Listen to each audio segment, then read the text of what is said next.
What if black holes aren't singularities, but places where time itself breaks away from the rest of the universe, engulfing all mass in a time pocket?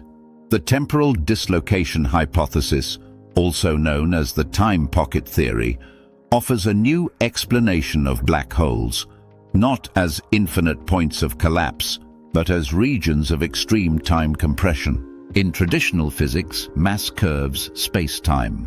But in this model, mass doesn't bend space, it compresses time. The closer you get to a black hole, the slower time flows, until time becomes so compressed it slips out of our observable universe. That means everything falling in, matter, energy, even light, is still there.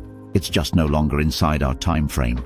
This perspective helps explain strange phenomena like gravitational wave echoes, the freezing of time near the event horizon, and the breakdown of causality at spacetime's edge. This framework doesn't replace general relativity, it extends it. By treating time as the driving structure and avoiding a singularity altogether, it helps bridge the gap between Einstein's geometry and quantum behavior at the smallest scales. It's no longer just about curved space, it's about compressed time. And when time compresses far enough, it dislocates, forming a temporal pocket that traps everything inside, from light to matter to information.